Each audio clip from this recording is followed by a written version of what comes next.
know which way the midterm election is going to go. We hope to make this the most transparent election ever. This is really manipulation and misinformation online.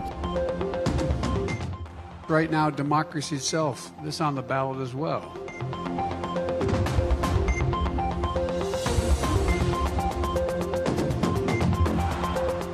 The president is not on the ballot, but in a way, everything he's done to this point is.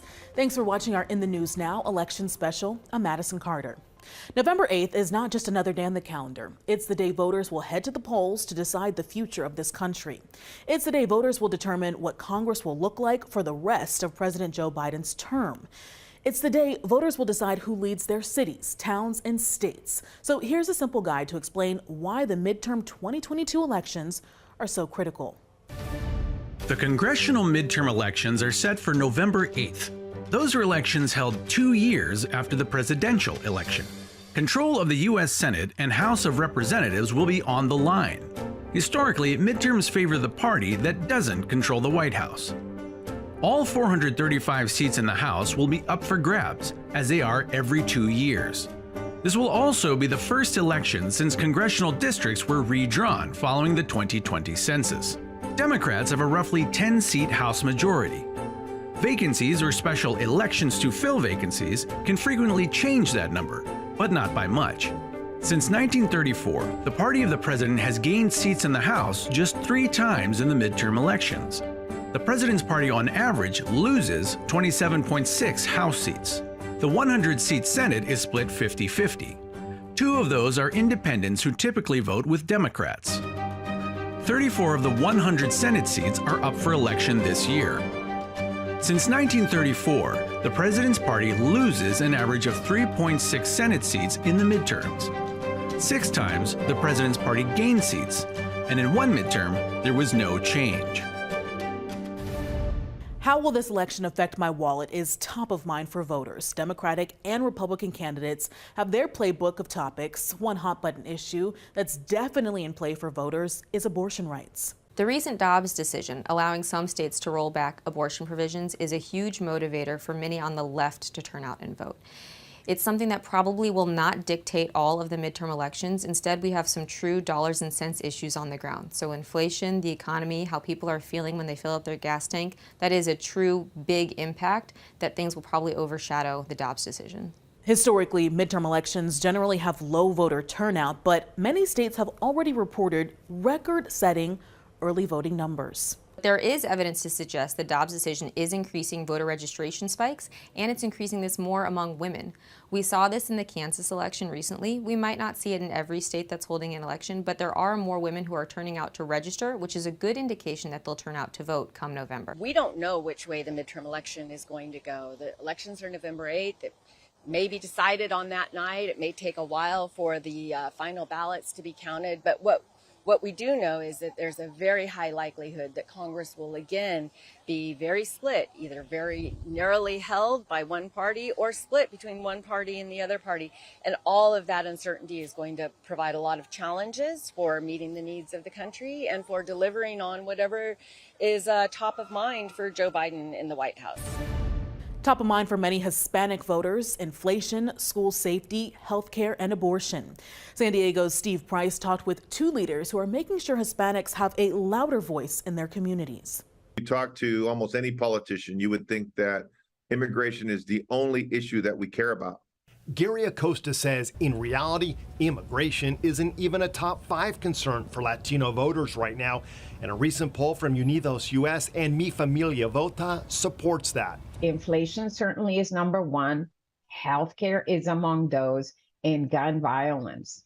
Clarissa Martinez from Unidos US says for the first time ever, abortion is a top concern, with 3/4 of those surveyed saying regardless of their personal beliefs, they think it's wrong to make abortion illegal. Because this is a community that believes very strongly in family, faith, and country, the assumption has been that Latinos are against abortion or are divided. Well, that hasn't been true before the Supreme Court decision, nor is it true now. The school shooting in Uvalde is also mobilizing the Latino voting base, which lists gun violence as their #2 concern after inflation. They want school safety and mental health programs, but too many politicians are going in an entirely different direction. We have seen some politicians trying to make headlines by taking an approach of putting a gun in every hand, basically. Hispanics don't agree with that approach. Clarissa also says while immigration is not a top issue right now for Latinos, politicians creating a toxic immigration environment is always a concern. When there's this toxic rhetoric demonizing Latino immigrants, somebody who looks at you from across the street doesn't know if you're undocumented or a citizen or not. And those stereotypes and that antagonism tends to play out in any case.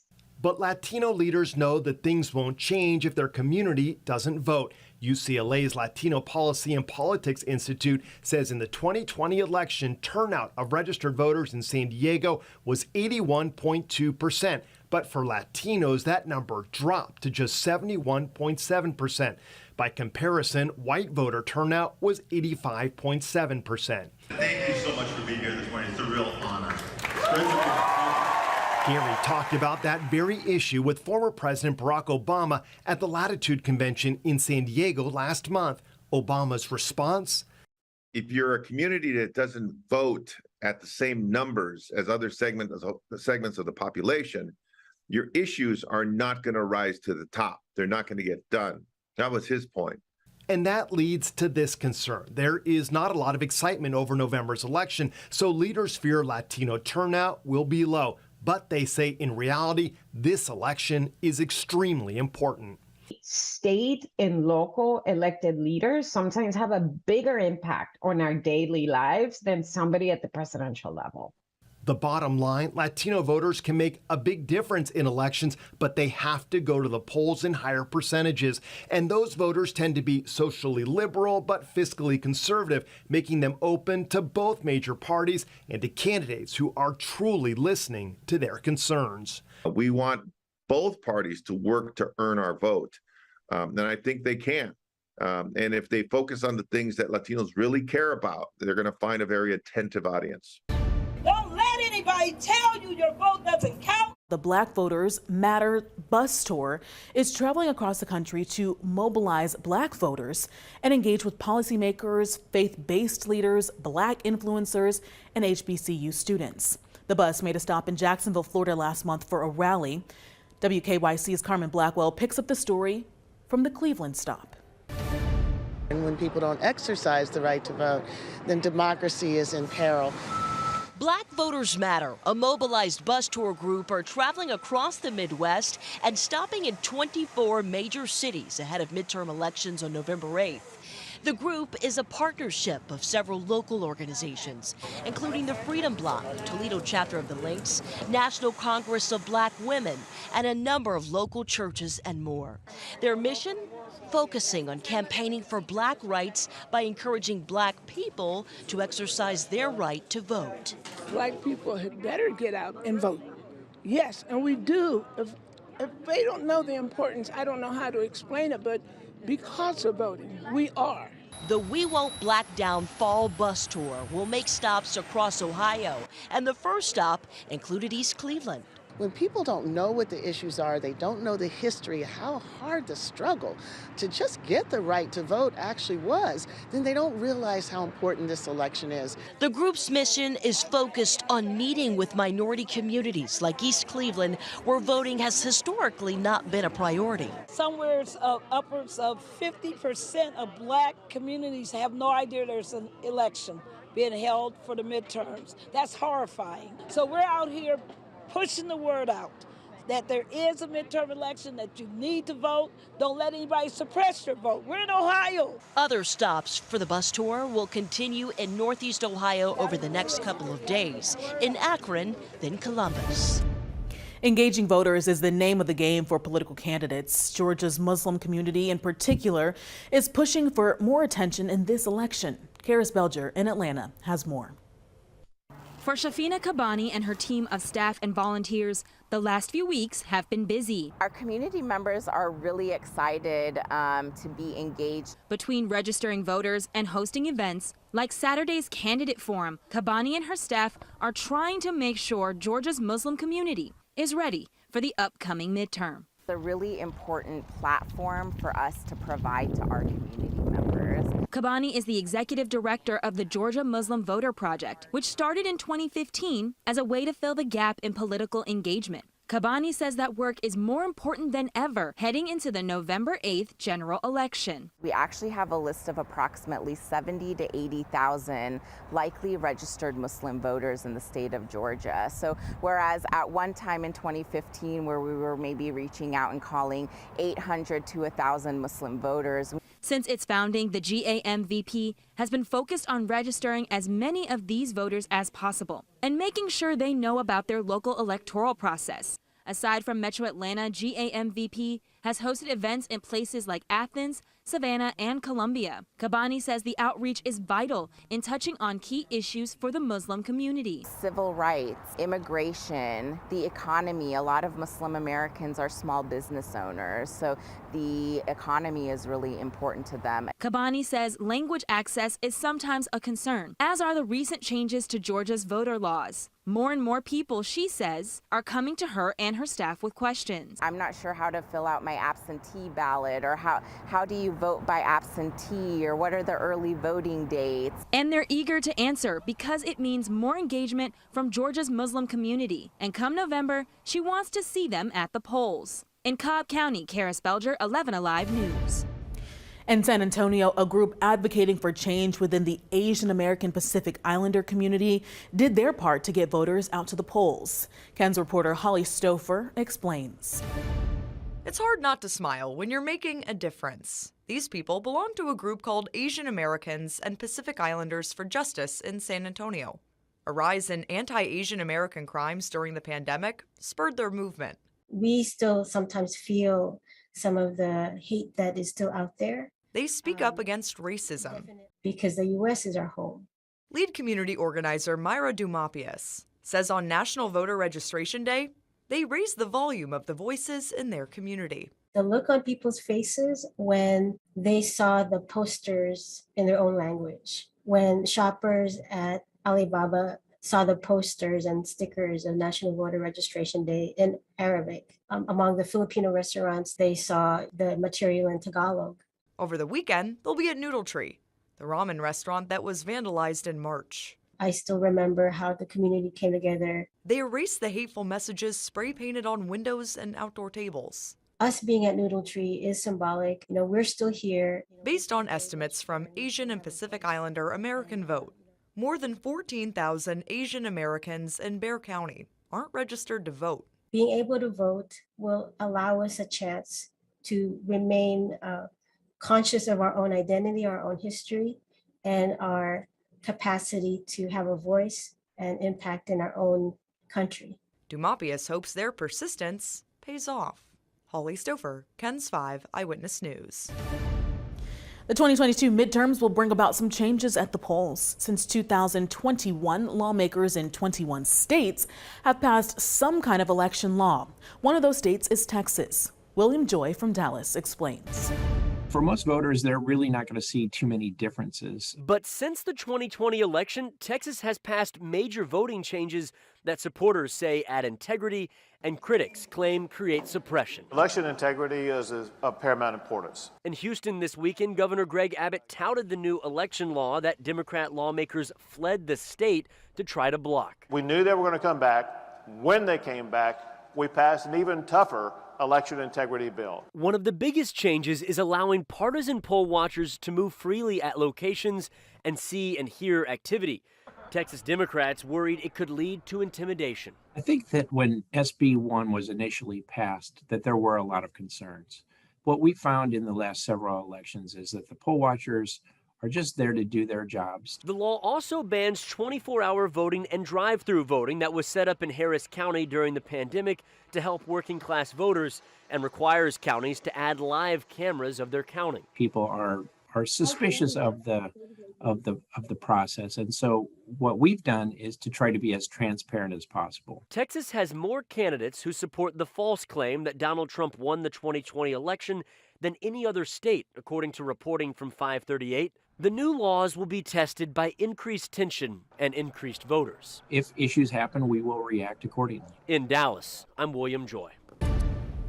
There is concern over how some candidates will handle election outcomes. A Duke University political science professor says the 2020 presidential election may have set a new precedence in how candidates handle defeat in the midterms. She says candidates this time around may delay their concessions and protest election results.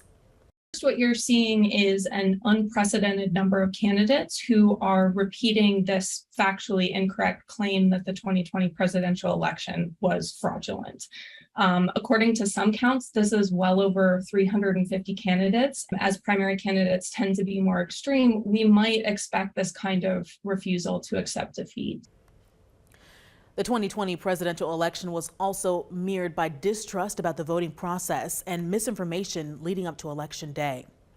The FBI warns election interference will come from influencing voters and not so much people hacking equipment. Charlotte's Vanessa Rufus explains.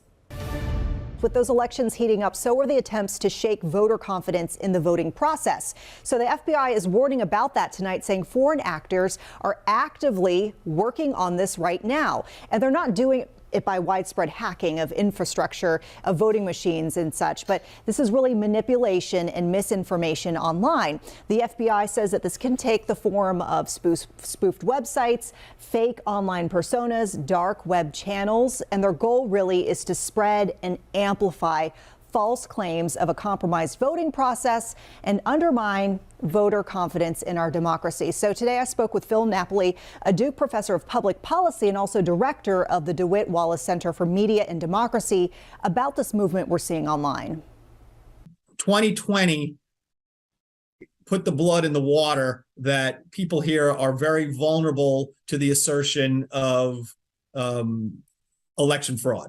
The absence of evidence and proof over the past year and a half has not done much to affect the beliefs of a certain proportion of our electorate.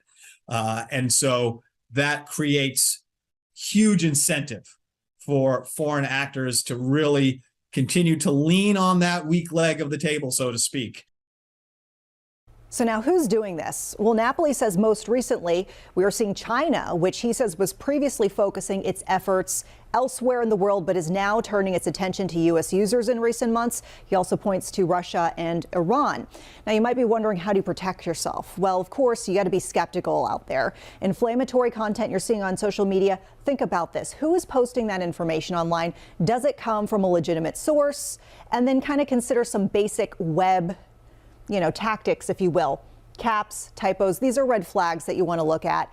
Is the poster barraging social media with the same links over and over? We actually are going to revisit here this example we talked about earlier this week, where bot accounts descended on Facebook posts about the Raleigh shooting with these fake links saying, hey, we've got the surveillance video. This tactic actually has a name. The FBI calls this astroturfing.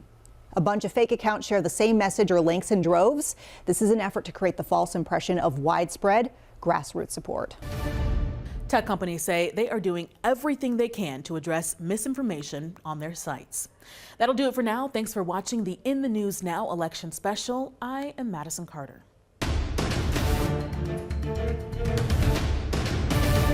For more stories in the news, go to our video on demand. Click on News at the top of your screen. There you'll find everything from politics to investigation. Just closed within the last half hour tonight. We're watching the race for the 17th Congressional District. Eric Sorensen and Esther Joy King battling it out to take over for Democrat Sherry Bustos. And nationally, both Republicans and Democrats are watching, as this race will help determine the makeup of the U.S. House of Representatives.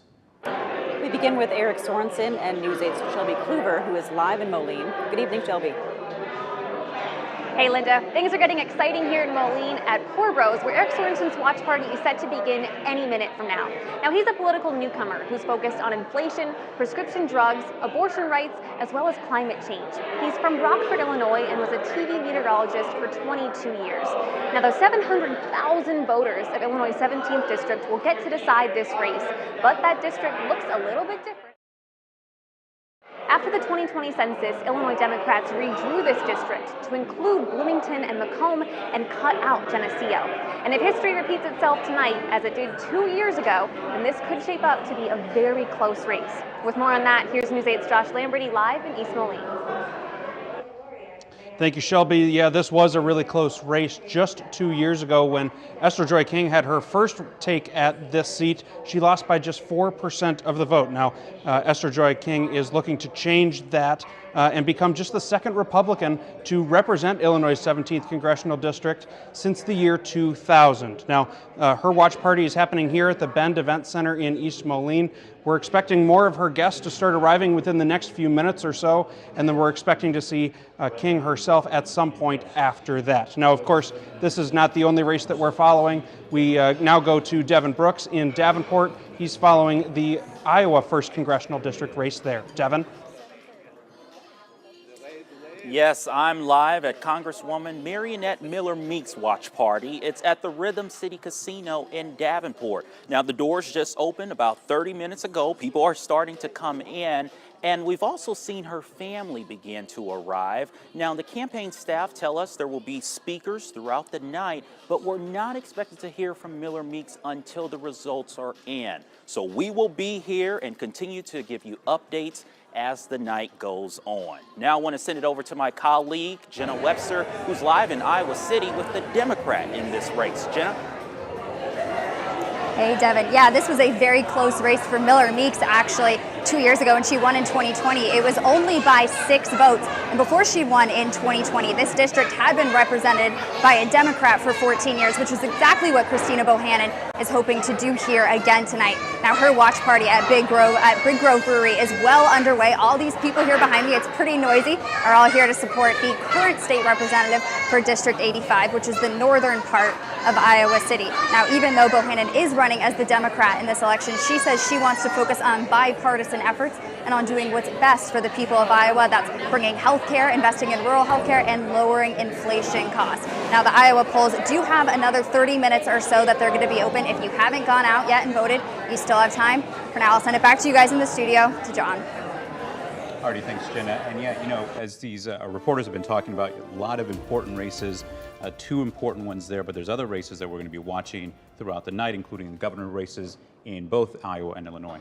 Absolutely. And of course, we'll have full coverage of all of those, and we'll be cutting in to our programming all night long. And then, of course, our full show at 10 o'clock this evening as well. Yeah, so to get full coverage sent to your phone, all you need to do is text the word vote to the number on your screen. That's 309, there it is, 304-0888. We'll send you the information you need right to your phone. You can also watch our coverage on Roku, Fire TV, and YouTube, along with our News 8 app. Our live stream coverage will be ongoing throughout the evening.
The right to bear arms proposed for the Iowa Constitution. If you stop and think about it, it's probably the most nonpartisan issue It's a basic civil right. Supporters say it's an essential move to protect the public. And what we're doing is we're protecting our prosperity, our kids and our grandkids' rights to defend themselves and their community, to be safe in their homes. Critics say it could remove too many restrictions for ownership. We would be fine if the language had been just the Second Amendment language, but it goes far above that and really elevates the ability to have a gun and gun rights far above public safety. The one line in the proposed amendment that is causing disagreement: any and all restrictions of this right shall be subject to strict scrutiny. Supporters say the standard is important to ensure the government upholds essential rights. Which of your fundamental rights, your right to be secure in your homes, your right to privacy, your right to peaceably assemble, to worship the way you want, which of those rights do you not want subject to strict scrutiny? Critics are worried that language would open up dangerous legal challenges. If this amendment were to pass, then people would be able to challenge the laws that are on the books. And if those laws are struck down, the laws around public safety and guns, then that will put Iowans in harm's way, because those laws would no longer be in place that are focused on keeping people, keeping communities, keeping children safe.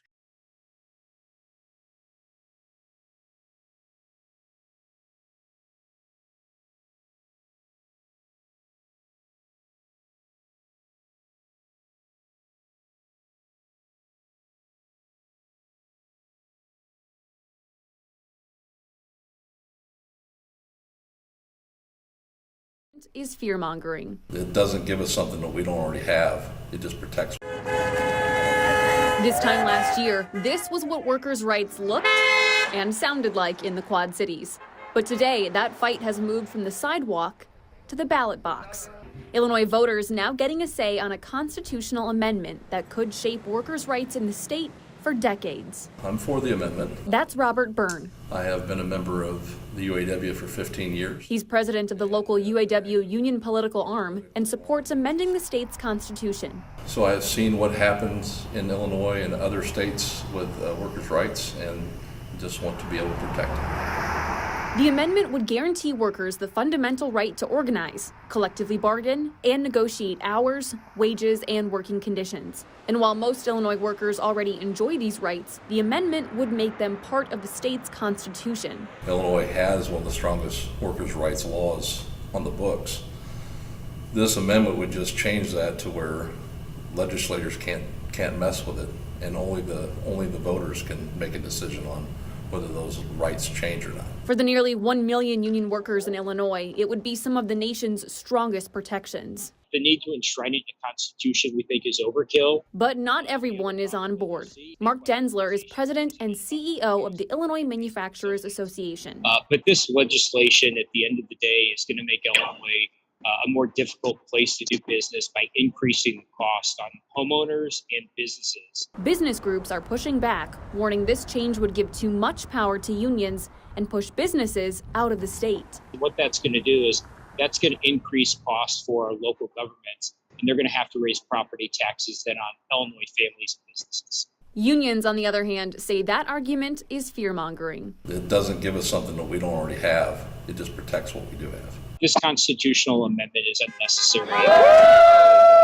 And now each side is making one final push to the public before Election Day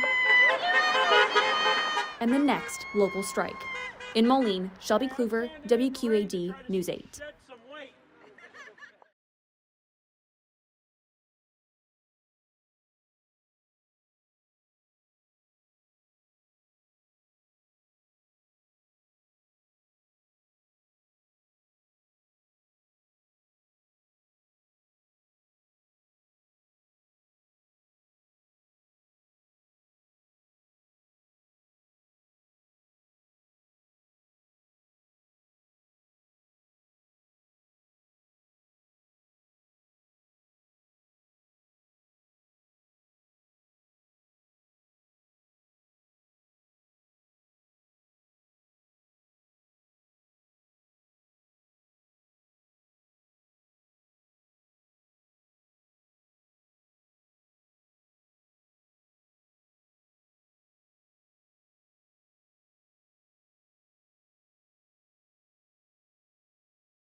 John Diaz. And I'm Linda Swinford. Polls have been closed in Illinois for about an hour. Iowa voters have just a couple minutes left to get their ballots in. And one of the most watched races here is for the 17th Congressional District. Eric Sorensen and Esther Joy King battling it out to take over for Democrat Cheri Bustos. And nationally, both Republicans and Democrats are watching as this race will help determine the makeup of the U.S. House of Representatives. We go live now to News 8's Shelby Kluver, who is in Moline for us. Shelby, what's it looking like at Eric's watch party? Hey Linda, things are starting to pick up here at Poor Bros in Moline, and voters tell me they are excited to start watching these results come in. Now there's no sign of Eric yet, but he is set to show up any minute now. Eric is a political newcomer. He comes from Rockford, Illinois, and he worked as a TV meteorologist for 22 years before making the jump into politics. Throughout his campaign, he said his main priority is one a lot of viewers at home can relate to, and that's inflation. He's also focused on abortion rights, prescription drug costs, agriculture, and the upcoming farm bill, as well as climate change. However, he told News 8 last month that he would not support a Green New Deal and instead is in favor of supporting smaller, more focused plans. Now, talking to people in here tonight, voters tell me they're drawn to Eric for a variety of reasons. One woman said she likes how he tells it like it is, and another woman said she was drawn to his honesty and activism throughout the Quad Cities. Now, no matter what this race is, it's going to be a tight one, so we'll keep our eyes on it all night long. John? Alrighty, thanks, Shelby. And there is one race that has been called by the AAPI, and that is the race for Illinois governor. J.B. Pritzker has been declared the winner. Really just a small percentage of the votes have come in so far, but he has a decisive lead at this point. We'll have more updates for you throughout the evening. We'll see you back here in about a half an hour.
Maybe the problem is more focused on what's the curriculum. I really enjoy coming to these things to have those conversations. Anawan High School senior Aiden Early learning about public policy and legislation. We live in a republic. I really love getting to learn all these different perspectives and getting to learn new things. Discussion on doing away with $100 bills. In a bipartisan way. I get to learn so much about a person who represents me. One thing the students learned. Because you never know when something good can happen. The activity. Heads or tails.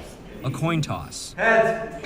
$100. And what Aiden took away. Why not take a chance? You got to be someone different, and good things can happen. I mean, when you're elected to represent people. Illinois 93rd District Representative candidate Travis Weaver says he enjoyed talking with students. So to be present in a room with 50+ kids like we were today, and to hear the questions they ask, and to just see the gears turn as you ask them questions, I think it's really inspiring. Thank you. For lawmakers and for Aiden. I'm just glad to be here, and I'm glad to learn from all these great leaders and older minds that have a lot more experience than I do in life right now.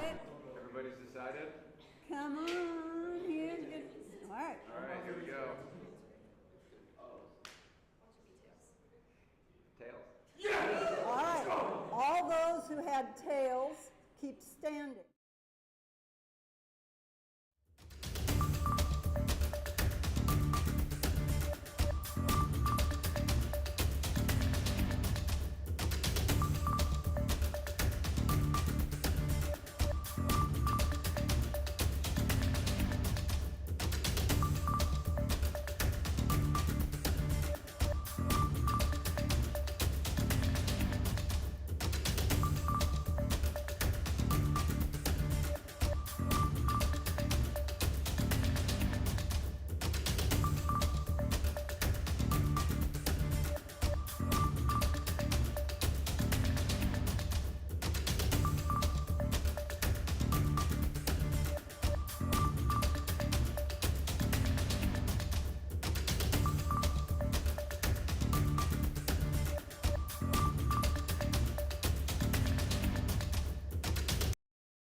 You have said publicly that rising costs are your most important issues. What specific policy would you want to fight for to help bring costs down in the 17th district? I think number one, it is the cost of prescription drugs. I had a gentleman up in Rockford early on in the campaign, and he came up to me and he goes, "Eric, I need your help." I said, what do you need help with? You know, I'm open and honest, right? How can I help you? And he goes, "I pay more for my drugs at CVS every month than I pay for my rent." And Shelby, it was then that I realized that I don't have an answer to him. I don't know how I'm going to help him. But you know what? I'm going to remember his face. His name is Steve. I know he lives on the east side of Rockford, and I'm going to work as hard as I can because I know that he's not alone, that there are other people in this district that need the help, and I'm going to be working for them. You are very publicly pro-choice and have spoken out against the Supreme Court decision to overturn Roe v. Wade. What can you do in Congress to, as you put it, help increase access to health care? Well, first of all, we need to make sure that an extreme judiciary isn't the legislative body of our government. And that's clearly what we have seen this year with the overturning of Roe v. Wade. We need to make sure that our legislative body is creating the legislation that is going to codify healthcare rights like Roe into law so that they can't be touched. We've seen from the Supreme Court what's next. We should know what's next. They're going to come after my ability to get married to my spouse, Sean. And who's going to vote for that? We need to make sure that the people that we elect are the people that are going to go and fight for us. And that is essential here. You know, a lot of people throw around that this is the most important election in our lifetime. Well, this one might be. We don't know. But it's certainly a reason that we can't sit it out. I want to turn to climate change. You have claimed that there is no one in Congress who would have your climate science background. So would you support a Green New Deal? Well, first of all, we have to understand that there isn't a silver bullet to solving this. A Green New Deal is not cost effective. Just throwing trillions of dollars at it when we don't know a lot of the solutions, I don't believe that that's the right thing to do from my scientific point of view. But what I do believe is instead of a silver bullet, we have silver buckshot today. There are pieces of this that have hit the bullseye. That's why we need someone that's rooted in science to be able to go and say, all right, these pieces work. Let's go and work on these today. And then in a year from now, let's go reanalyze it to see what works. What's an example of a piece that you believe is working? A piece I think that's working, or we need more work on, is we need to rethink our electric grid. Right now, our electric grid will not sustain all of us changing over to electric vehicles. It's not possible. We can't all just drive electric vehicles today. We have to be able to move the power from where the wind turbines are to where it's calm. We have to move the power from where it's sunny to where it's cloudy. And right now we can't do that. So if we're going to meet the demands 10, 20 years down the road, we need to make sure that we're making that investment. And that's what Congress will be able to do. It's a continuation of the steps that we've made, not doing a Green New Deal where it's all of the steps at once, because that's not possible. Another one of your top priorities is manufacturing, as well as the small businesses, whether it be Peoria or Rockford or the Quad Cities. What's one specific policy that you believe could help small businesses here in the 17th district? You're so right that manufacturing is a critical lifeblood of our community. We have such strong companies that manufacture across Western Illinois that provide good paying jobs, union labor jobs here in our district, which is great. And I think we need to help bring more back. We saw, again, in the time of COVID, we saw firsthand what a irresponsible China can cause in the United States of America. They released a virus that ended up killing millions of Americans, but we also saw, like, from personal protective equipment that was not manufactured in the United States of America, that we were at risk from a national security perspective because of the offshoring that's happened in the manufacturing industry. And so working to hold China accountable and to bring manufacturing back to the United States of America, particularly from a national security perspective, I believe is very important. We have the Rock Island Arsenal right here in the Quad Cities. They are the crown jewel. They bring in over $1 billion into our economy here in this community. And so working on defense manufacturing and bringing their suppliers close by to bring jobs here. Knowing that you are pro-Second Amendment, what is the role that you believe Congress should play or could play when it comes to fighting the epidemic of school shootings? We do absolutely need to help support our schools so that we protect our most vulnerable. That is ultimately one of the government's, I believe, most important roles in our society, is to protect the most vulnerable among us. And so to support our law enforcement, to make sure that we are giving them the training and the tools that they have to respond to these horrific situations, I believe is top priority. Helping different layers of law enforcement, federal, state, and local law enforcement coordinate up and down the chain to be able to effectively respond, I believe is top concern. And then on the front end, making sure we're helping provide resources for mental health concerns and to help prevent some of the incidents. You are very publicly pro-life, and I'm curious, if you get to Congress, what would you be willing to vote for? How far would you be willing to vote when it comes to things like a national abortion ban? Yeah, well,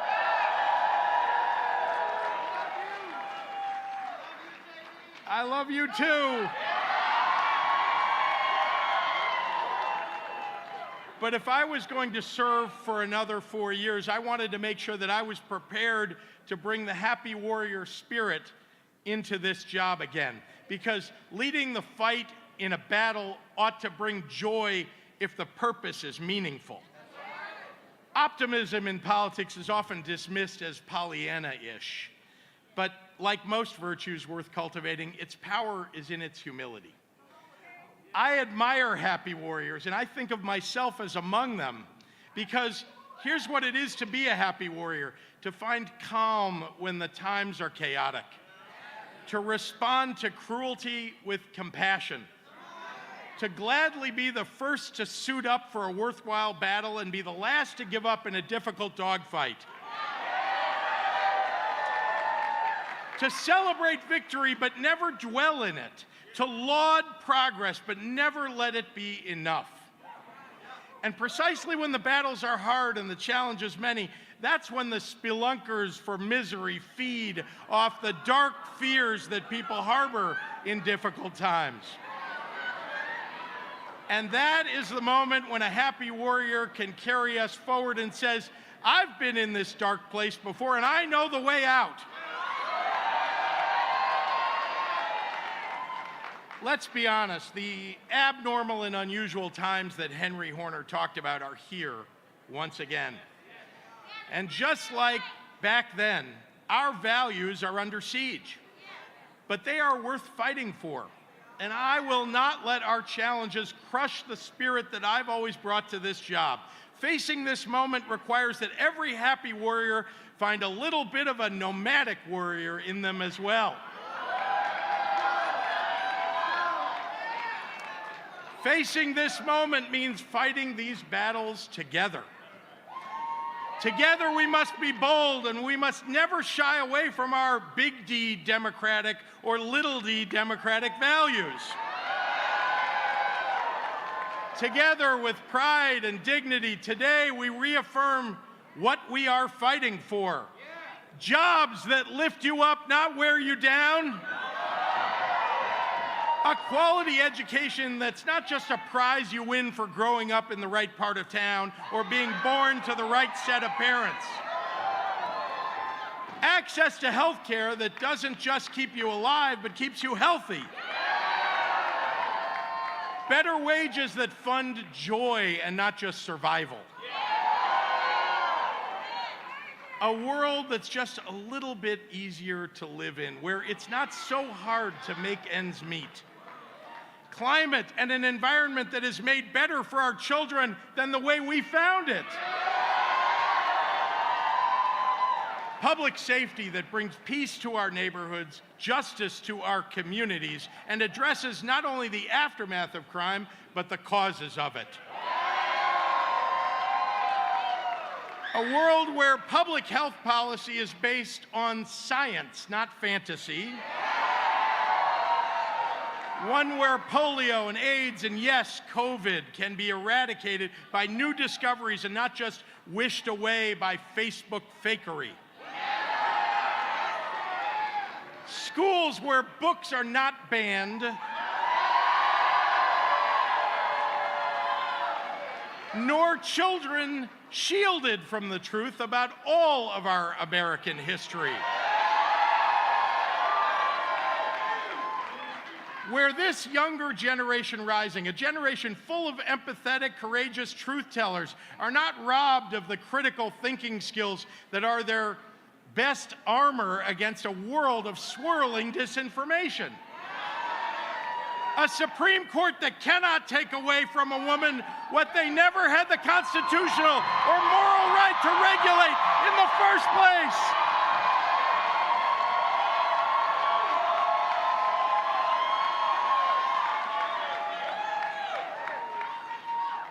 And to all of you, let me be even clearer.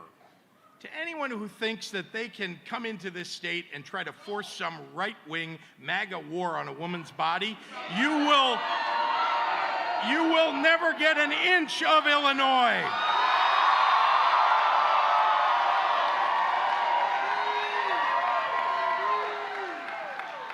And finally, here in the land of Lincoln, the home state of Barack Obama, the first state to ratify the 13th and 19th Amendments ending slavery and guaranteeing a woman's right to vote,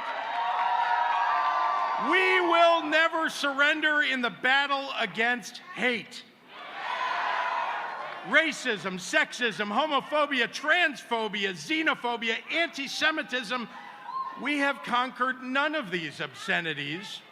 In fact, every effort to call them out has fueled the rise of a new movement devoted to their skillful repackaging, in the hopes that we will be so afraid of being called woke that we will be too exhausted to fight the next resurgence of the world's most persistent and ancient evils.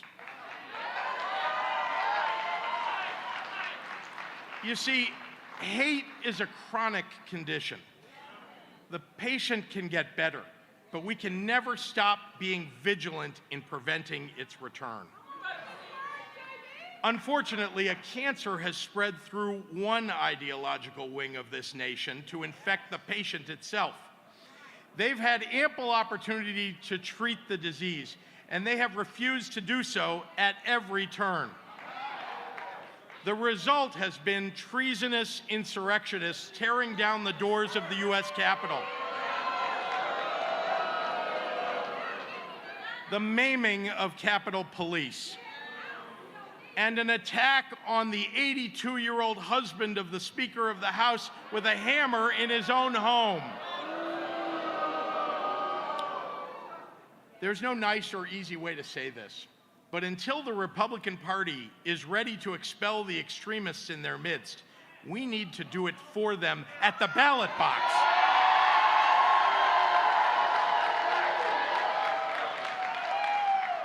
The fight for democracy, the fight for freedom, the fight for liberty, the fight for decency should be peaceful, but not be timid. It needs to be out loud. It should afford no politician a convenient rhetorical hiding place. You don't get to wave a moderate flag from your front porch while you're having a picnic in the backyard with insurrectionists. And don't claim that the Republican Party is being labeled unfairly, because here we are, 2 years into cleaning up the wreckage of Donald Trump's presidency, poised to watch this man announce his return to national politics within days.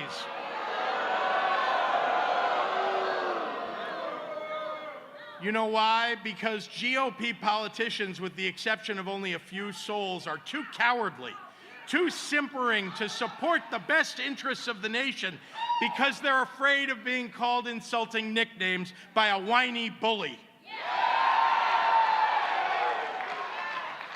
To the fake patriots and their enablers, you don't love the United States if you're not willing to defend it against a man who would destroy it. Donald Trump is the modern embodiment of tyranny that our founders feared the most. So don't lecture us about norms or typical political practices.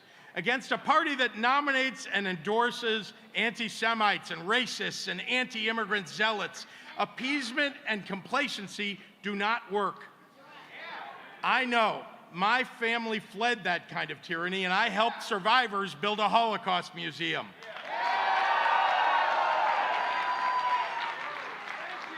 You know what works? Winning works. When the rights and freedoms of our most vulnerable people are disregarded, when the welfare and education of all of our children are under siege, when the guardrails of our democracy, the load-bearing famous son died to protect, are under attack, well then winning is not a luxury but a necessity. So yes, Illinois, I am here and I am ready for the fight. Are you ready for the fight too?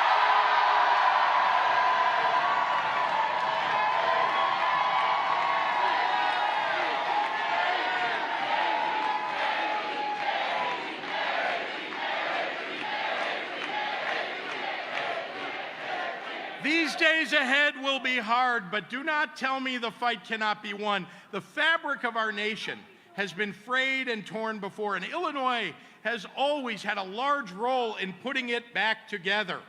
This state is a special place. This sacred patch of land sandwiched between great rivers and a great lake keeps finding a way to produce great people. Whether your bread is served at Blackbird Bakery or Brown Sugar Bakery, whether your beer is poured at Galena Brewing Company or Revolution Brewery, whether you like your short rib at Broad Gauge or Virtue or 17th Street Barbecue, whether you're a Saluki, a Wildcat, or Fighting Illini, Illinois' excellence defies division. Our land is as beautiful as it is vast, and our people as kind as they are courageous. Over the last 4 years, you have found a million different ways to show the world that goodness is a choice that so many people here in Illinois make. Like Chef Q of Evanston, who turned her successful catering business into a meal delivery service for families in need during COVID. Or the Granite City High School Student Council, who spends the entire year raising money to distribute Thanksgiving dinner to over 150 families in need. Or Rabbi Yosef Shanowitz, who on July 4th of this year rushed to the Highland Park Hospital to go door to door for people of all faiths to provide counseling and healing. At every possible opportunity, Illinoisans reach for small moments of joy and great heights of achievement. From street performer Andrew David serenading Chicago with the song Hallelujah during the early days of the pandemic, to Naperville teenager Lucy Westlake becoming the youngest American woman to summit Mount Everest, to Kimberly Adami Hasagawa putting a smile on my face during the worst days of the pandemic with her Spritzers with Pritzker Twitter account. Our people are rich in the things that make life grand. We have earned the right to take pride in this state. And I remain humbled that you've chosen me again to be your governor. 4 years ago, I told you about my mom, about the struggle that she waged with alcoholism that ultimately took her life. And I told you how the burden of anyone who loses a parent young is to feel the weight placed upon you of the potential of your parents' unlived years. Never has that responsibility seemed more important to me than right now, in the battles for choice, for justice, for freedom that my mother thought that she had won before she died. So I choose to fight. I choose to fight to protect Illinois families. I choose to fight to protect our workers. I choose to fight for women's rights, for civil rights, for voting rights.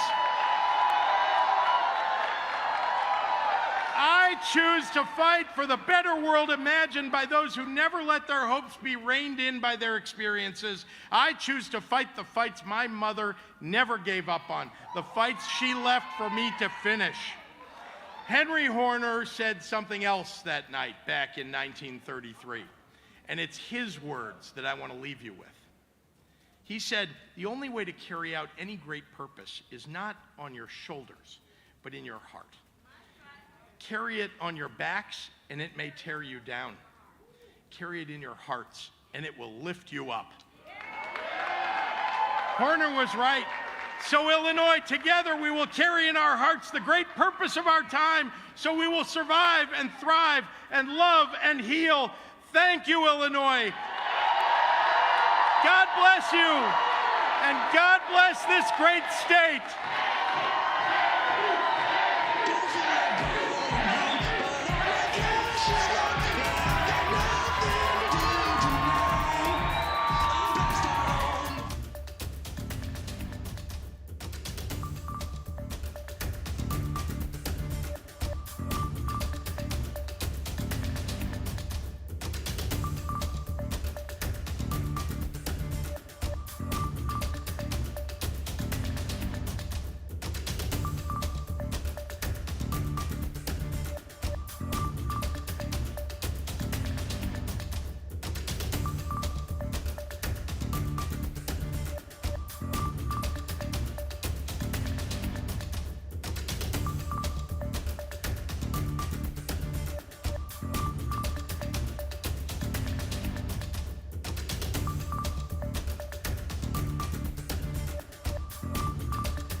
Welcome to the digital broadcast streaming live from Eric Sorensen's watch party here in Moline. We are at Poor Brothers, and things are really starting to pick up in here. We've got lots of supporters for Eric Sorensen in here tonight, lots of voters from around the Quad Cities that say they came here specifically to watch these results pour in with Eric himself. Now, Eric is not here yet. We do expect him to come any minute now.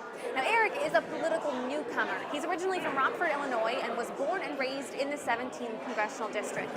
He worked as a TV meteorologist for 22 years. And now in politics, he says he supports tackling inflation, rising prescription drug costs, abortion rights, as well as climate change. But it is important to note, he says he would not support a Green New Deal, and instead is more focused on tackling specific problems, such as fixing our electric grid to help support bigger transition over to electric cars. Now, I'm going to step out of the way here for just a second so you can kind of see some of these people that are around here tonight. Now, we are closely watching this race. 2 years ago, this race very narrowly went to the Democrats. Out of 700,000 voters, Democrat Cheri Bustos only won by 4% of the vote. And tonight, Eric Sorensen is hoping he can keep it blue, but he's facing a tough battle against Esther Joy King. Now, that Republican has battled in this race before. She's the one who just narrowly lost to Cheri Bustos last year.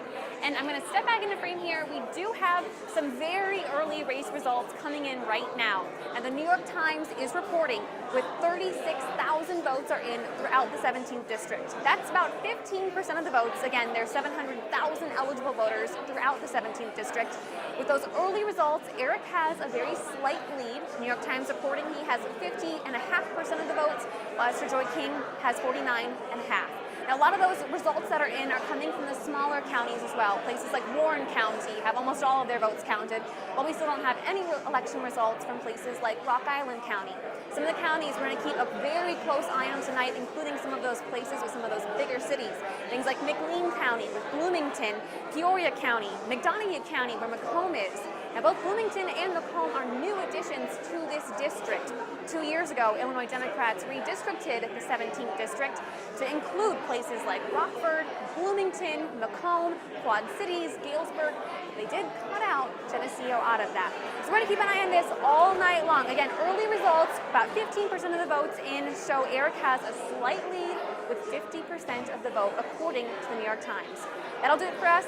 Keep an eye on your election night all night here on WQAD, both on air and online.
Good evening, everybody. News 8's Josh Lamberty coming to you from the Bend Event Center in East Moline. This is where Esther Joy King is having her watch party. About 60 to 70 or so people are in the room behind me right now. I want to give you a quick look at what we're seeing here at the Bend Event Center here in East Moline. This is where Esther Joy King will eventually make an appearance here tonight. Campaign staff tell me, though, that will not happen until closer to the time when results are more clearly showing who will be winning Illinois' 17th District Congressional seat. So we're still waiting to kind of see when Esther will be making her appearance here tonight. But this was a really close race 2 years ago when Esther first ran for the seat here in Illinois' 17th District for the congressional seat. And she lost to current Congresswoman Cheri Bustos by just 4% of the vote. So Esther is hoping to, of course, change that tonight as she is going to be greeted here in a little bit from her supporters here in East Moline. Now, since 2000, there has only been one other Republican that has served in the, has represented rather, the district here in Illinois. That Esther would be the second Republican to represent Illinois' 17th Congressional District if collected tonight. Now, so you can hear the cheers behind us. Folks are watching the polls come in, and we are watching them live as well. We're also noticing, if you're following along on WQAD.com, the results as they're coming in, the lead has flip-flopped a couple of times. Esther Joy King is currently leading with about 51% of the vote, but of course we expect those numbers to continue to fluctuate as the night goes on, and we certainly will continue to follow those numbers here as the night progresses as well. So we're going to be here in East Moline following the King campaign, and we'll certainly be bringing you updates as Esther does plan to come in at some point later tonight. Live in East Moline, I'm Josh Lamberty, WQAD News 8.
Good evening and welcome to Election Night 2022. I'm John Diaz. And I'm Linda Swinford. Polls are now closed in both Illinois and Iowa. Illinois Governor J.B. Pritzker claiming victory early in the night against downstate Republican Darren Bailey. Governor Pritzker winning by a nearly 2-to-1 margin. And on the other side of the river in Iowa, Republican Governor Kim Reynolds facing off against Democrat Deidre DeGier. The race was called early into the night for Governor Reynolds. This is Reynolds' second gubernatorial win. Now, she was first appointed governor back in 2017, and that was after the resignation of former Iowa Governor Terry Branstad. And we are also following the race between incumbent Republican Mariannette Miller Meeks and Christina Bohannon for the 1st Congressional District in Iowa. It was a close race for Miller Meeks 2 years ago. News 8's Devin Brooks is live in Davenport with the Miller Meeks campaign. Devin, how are things looking there tonight? Good evening, you guys. Yeah, I'm at Congresswoman Mariannette Miller Meeks' watch party. It's at the Rhythm City Casino in Davenport, and we're still waiting on official results to roll in, but what I can tell you is that the incumbent herself has rolled into the room. She's walking around, going around, talking to supporters, mingling, but we're not expected to hear from her directly until the race is called. Now, we do know that this is a newly drawn district, as well as it was a very close race 2 years ago. So we're going to be here all throughout the night giving you updates. So stay with us right here on WQAD on air and online with more information on this race. For right now, live in Davenport, Devin Brooks, WQAD News 8. All right, Devin, thank you. Certainly a lot of races that we're going to be watching tonight. We're going to be back a little bit later on, and then certainly at News 8 at 10. But to get all of our election coverage, you can just text the word VOTE to the number on your screen. That's 309-304-0888, and we'll send you the information you need right to your phone. That's right. You can also watch our coverage on Roku, Fire TV, and YouTube, along with our News 8 app. Our live stream coverage will be ongoing throughout the evening.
here for another 4 years. I couldn't do it without you, so thank you very much. Best lieutenant governor in the country, right?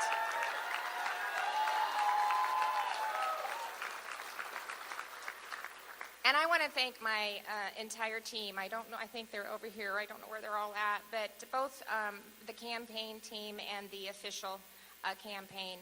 You know, I've always said that it's really important to surround yourself with the very best. And I am telling you, with both of these teams, I have the very best. I love you all. You have worked so hard. I have been so proud of what we've been able to do over the last 4 years and what we'll continue to do over the next. So I'm very, very blessed to have an incredible team. Can we give them a round of applause too?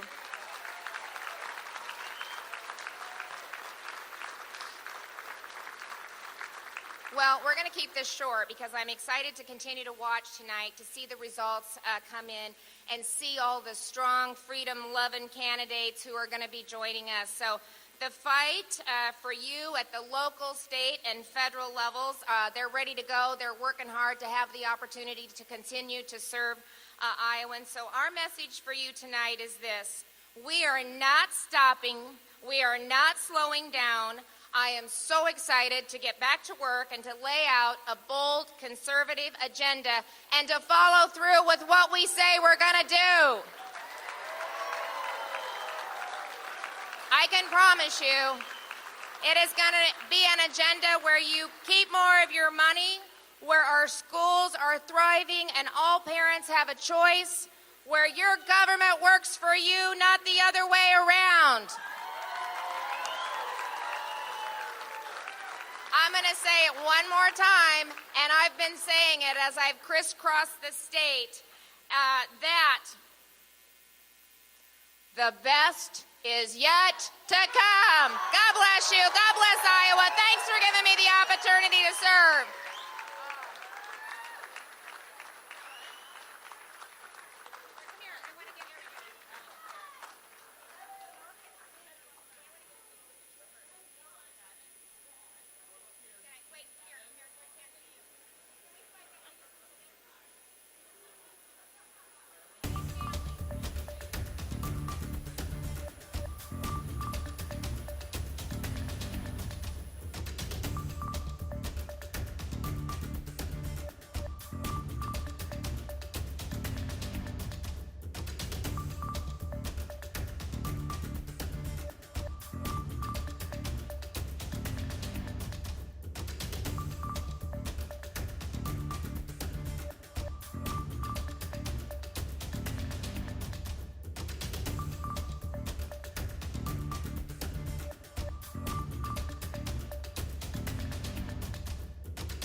there's no illusions. This is going to be a tough job. I'm at Big Grove Brewery in Iowa City right now for Christina Bohannon's election night watch party for the Iowa's 1st Congressional District. So far, she has not made an appearance here yet tonight. No word when she might be making her way over here, but this crowd has been pumped up all night watching the results come in.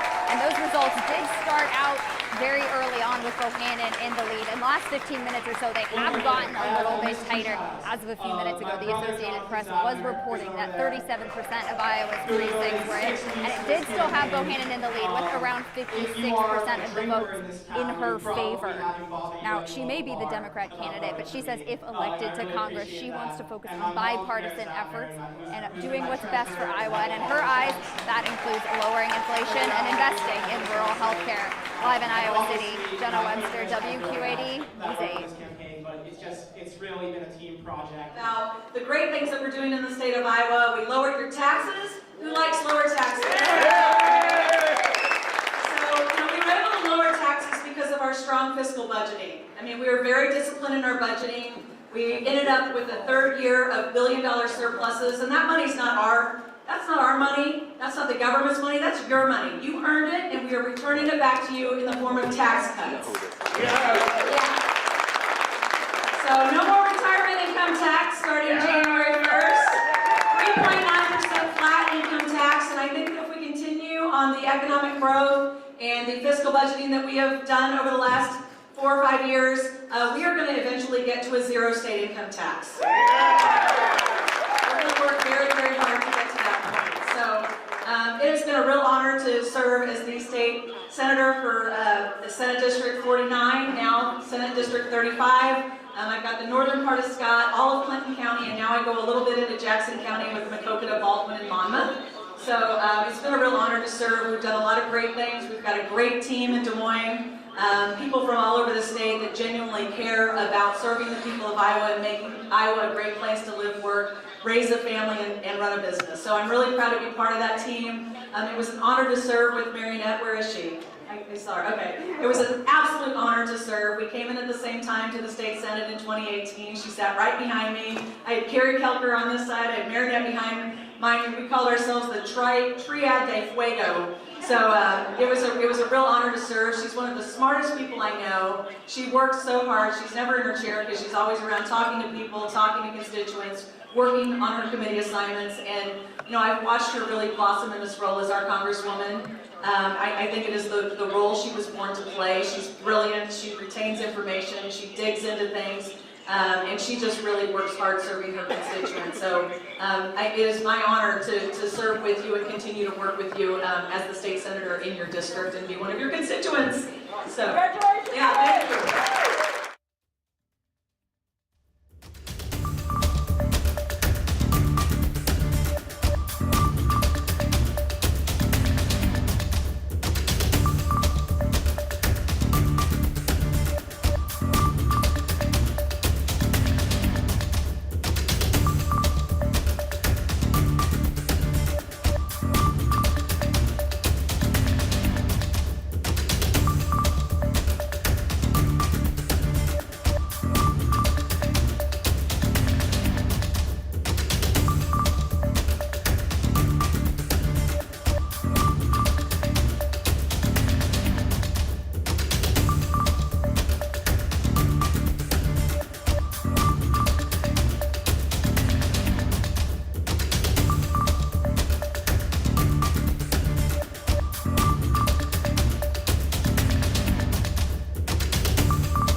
promise you this.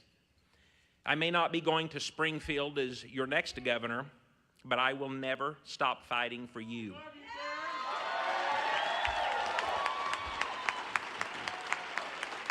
I will never stop listening to your voices. I can't. My family depends on it. I just spoke to Governor Pritzker and congratulated on his win tonight. The challenges are many, but I'm going to do what I always have done, what Americans always have done. I'm going to roll up my sleeves and I'm going to go back to work. My priorities will continue to be the things that unite us. Protecting our freedoms, bringing jobs to our state, and safety to our streets. Republicans need to be the loyal opposition in Springfield, loyal to our state, loyal to our country, loyal to our Constitution, but in opposition to the radical policies of the Democrats.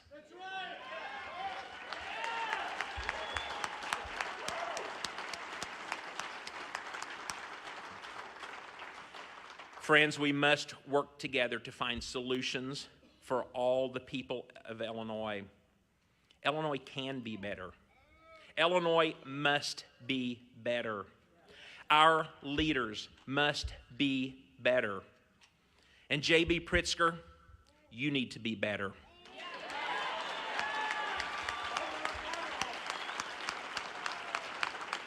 You need to be better for Illinois. You need to be better for our children. And you need to be better for our grandchildren. Friends, thank you so much for being here tonight. Continue to pray. God bless America. God bless this great state of Illinois, and God bless you, and travel home safely. Thank you so much. Thank you. Thank you. Honored. Thank you.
Right now, News 8 at 10. The polls are closed. Your votes are getting counted. I think everyone has the right to make their own choices in life. From the races for governor to who will represent you in Washington, we have live team coverage of some of the biggest races in Iowa and Illinois. Plus, up-to-the-minute results on some of the races impacting your hometowns. News 8 at 10 starts right now. You're watching WQAD News 8 at 10. Good evening, and thank you for joining us on this election night. I'm John Diaz. And I'm Linda Swinford. This year's midterms shaping up to be one of the most consequential in the nation's history. All 435 House seats and 35 of 100 Senate seats were on the ballot. And we have live team coverage tonight. News 8's Shelby Kluver and Josh Lamberty are live with Eric Sorensen and Esther Joy King with the Illinois U.S. Senate 17th District race. And Jenna Webster and Devin Brooks are with Marionette Miller Meeks and Christina Bohannon campaigns. We'll get to those races in just a bit. But first, we begin with the 17th District congressional race in Illinois. Democrat Eric Sorensen against Republican Esther Joy King, a back-and-forth contest all night long. Eric now leading with 51% of the vote against Esther Joy King's 49% of the vote. News 8's Shelby Kluver is live with the Sorensen campaign in Moline. Shelby, what is the mood like there? Well, I can barely hear you, Linda. Talk about a roller coaster of an evening. I've got to be honest with you, there are a lot of stressed out faces here behind me, but still, people are feeling good. There's a lot of energy in here, and Eric actually just came out about half an hour ago and was shaking hands with some of his supporters. So as you noted, this race has been back and forth just all night long. We are still waiting to hear from some key cities and counties the Sorensen team is going to be counting on. We're still waiting on results from Peoria County, Tazewell County, and most of McLean County. Now those are home to Peoria, East Peoria, and Bloomington, the last of which is a new addition to the 17th District after the 2020 census and statewide redistricting. However, the New York Times is reporting Rock Island County is going to Eric Sorensen with about 6,000 more votes than Esther Joy King. And Eric is leading in Winnebago County, that's where Rockford is, his hometown. Again, all of that information is coming from the New York Times. And we did speak to the Sorensen campaign within the last few minutes. They say we shouldn't expect to hear from Eric himself until closer to 10:30 maybe, but the campaign says they're feeling really good. They say voter turnout has been looking good, and they think voters are connecting to Eric's message of positivity. In fact, we just had someone come up and talk to us about 30 seconds ago. You could hear cheering in the crowd right before we went live. Eric is feeling really confident tonight, and so is his team, and it shows here in this room despite all of the stress of the evening. So again, we're going to keep reporting live here all night long, both on the air, on our app, and also on our website, WQAD.com. John? All righty, thanks, Shelby. Yeah, it'll be a long night. News 8's Josh Lamberty is live with the Esther Joy King campaign in East Moline. Good evening, Josh.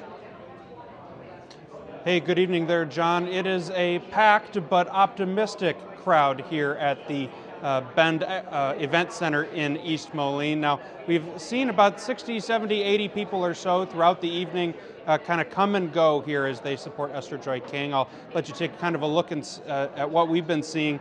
Now, the group here has been watching the results come in live since about 7:30 tonight, and they have been cheering for some of those Republican candidates across the country at a couple of different points, and they have seen King's name pop up a couple of times, and clearly the crowd gets excited when they've seen her in the leader spot. But we do know that those numbers are expected to fluctuate a little bit as the rest of the evening goes on. Now, we have not seen Esther Joy King yet tonight. Campaign staff tell me that we should not expect to see her at all until the race is a little bit closer to being called, and we don't have a good timeline for you of when that might be just yet. So we are expecting some of those early results to fluctuate a little bit more until that race is called, but this seat has been primarily held by a Democrat since the year 2000, and if elected tonight, Esther Joy King would be just the second Republican to represent Illinois' 17th District.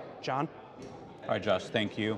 And let's get to some other races here. These are the results from Illinois' District 18. Congressman Darren LaHood taking on Democrat Elizabeth Hatterline for Illinois' newly drawn 16th District. LaHood is a Peoria native who served in the 18th District since 2015. You can see Darren LaHood with a commanding lead there, 65% of the votes. However, if you look at how many precincts are reporting, just about a third of them. So still a ways to go here in this particular race. And in Illinois' 15th congressional district, it's Republican incumbent Mary Miller against Democrat Paul Lang. This one has been called for incumbent Mary Miller with 72% of the votes, more than half the precincts reporting. And moving on to incumbent Senator Tammy Duckworth of Illinois taking on Republican challenger Kathy Sylvie. AP is reporting that Democrat Tammy Duckworth wins re-election. And you can see right there she is winning by 57% of the vote, with 82% of precincts reporting at this time. And in the 1st Congressional District in Iowa, incumbent Marionette Miller Meeks seeking re-election against challenger Christina Bohannon. Right now, 51% of the vote goes to Miller Meeks, over 49% of votes for Christina Bohannon, with 64% of precincts reporting. News 8's Devin Brooks is live with the Miller Meeks campaign in Davenport. Good evening, Devin. How's the mood there? Well, as of right now, as you just said, Linda, it's basically a wait-and-see game right now. Everyone's kind of holding out. I'm going to step out of the way and kind of show you where the watch party is right now. We're at the Rhythm City Casino in Davenport, and at this point, everyone is kind of just hanging around. We've actually had Congresswoman Marionette Miller Meeks around talking to supporters, but she's not expected to speak until the race is called. So we're still going to be here tonight, but I could also tell you in another race, Chris Knoyer race, which I'm sure we're going to get to just recently, she is here in the Iowa State Senate, and that race has been called, projected for Republican Chris Knoyer. Apparently her opponent conceded, and actually her opponent knew before she did as far as that race was concerned. But we're going to, again, be here live tonight until we actually get official results here at the watch party and bring you more on the Republican side for the Iowa 1st Congressional District. Live in Davenport, Devin Brooks, WQAD News 8.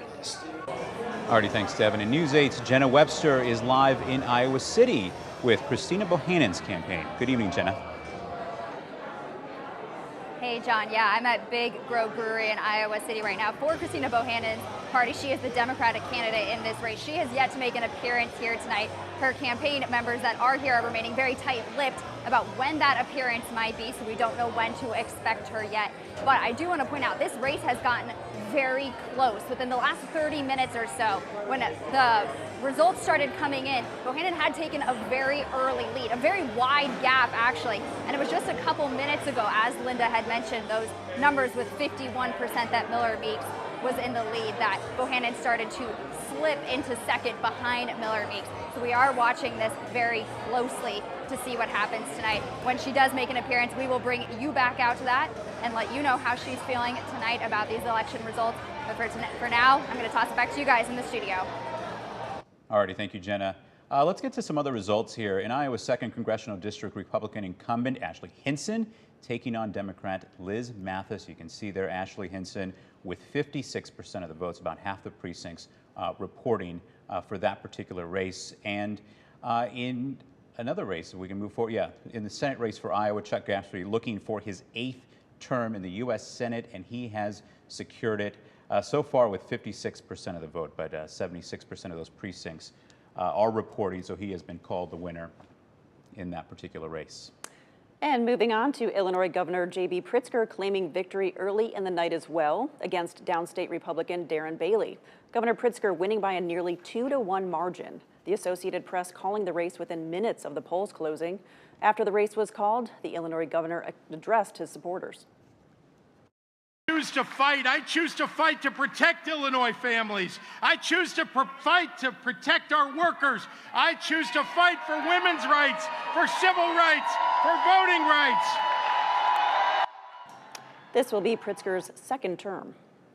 And in Iowa, Republican Governor Kim Reynolds facing off against Democrat Deidre DeGier. The race was called early as well into the night for Governor Kim Reynolds. This is Reynolds' 2nd gubernatorial win. We are not stopping. We are not slowing down. I am so excited to get back to work and to lay out a bold, conservative agenda and to follow through with what we say we're going to do. Governor Reynolds was first appointed governor back in 2017 after the resignation of former Iowa Governor Terry Branstad. In the race for Illinois Attorney General, incumbent Kwame Raoul taking on challenger Thomas DeVore. Right now, Raoul has 57% of the vote over DeVore's 41% of the vote. Again, just over half of precincts reporting. And former Illinois Treasurer Alexi Janulius taking on former State Rep Dan Brady in the race for Illinois Secretary of State. You can see Janulius with 57% of the vote over Brady's 41% of the vote. Jon Stewart far behind at 2%, and again, 57% of precincts reporting. Incumbent Democrat Tom Miller taking on Republican challenger Brenna Byrd in the Iowa Attorney General race. This one 50-50.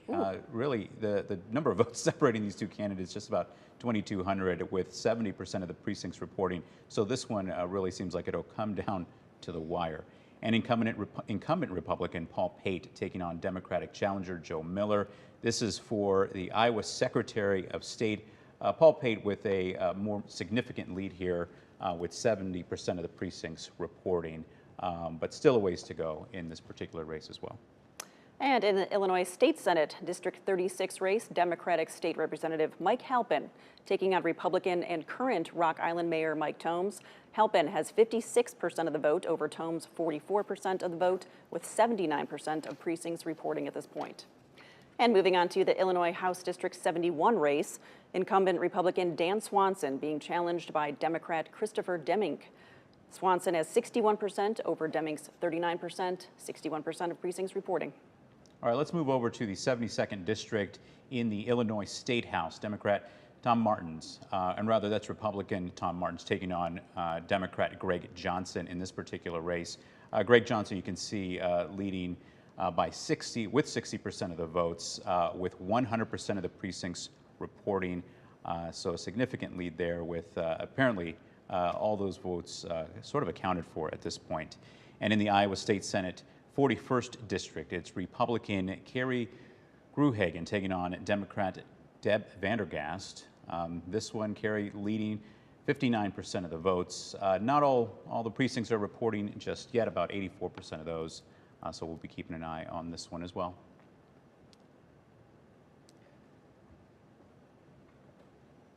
And my apologies here. Yep, the race for Iowa's State House District 81, Republican Luana Stoltenberg taking on Democrat Craig Cooper. This one is 50-50, and look at the number of votes here separating the candidates. Even though there's just been 10,000 votes cast for either of these candidates, there are 29 votes separating these two candidates.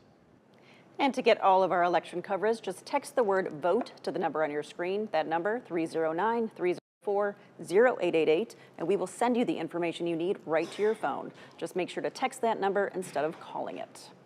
All right, coming up, protecting gun rights. Did Iowa voters approve adding gun rights to the state constitution? Your voice, your vote coverage continues in just a few minutes. We'll have some 70s on the board, but just how long will that last? I'll let you know coming up next.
skies and breezy. But as you head into your Thursday, most of Iowa can experience some part of some severe weather possibilities. We're at a 2 out of 5 for central Iowa, but as you go out to the west and further to the east here in the Quad Cities, the Iowa side are under that possible range, a 1 out of 5 for some severe weather on Thursday with storms making its way through the area. So let's track out what we can expect for your Thursday. Around the afternoon time, we're seeing those isolated showers and thunderstorms just outside of our viewing area. That's going to be happening due to the cold front. Cold front's going to start to approach, and as the cold front approaches here to the Quad Cities, we're going to start to see that rain moving to the east, affecting Muscatine, Mount Pleasant, Maquoketa around 7 p.m. That cold front's going to get to the Quad Cities area around 7 p.m.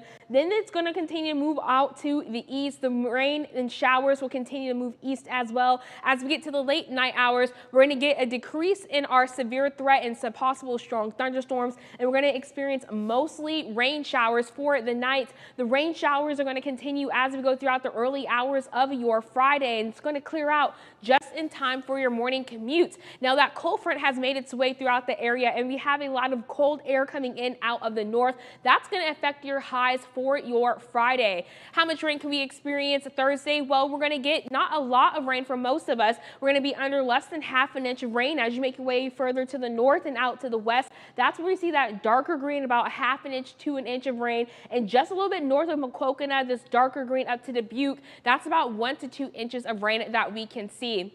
For your 14-day outlook, we're going to keep the 70s for Wednesday and Thursday. We're going to be in the 40s for Friday due to that cold front making its way throughout the area.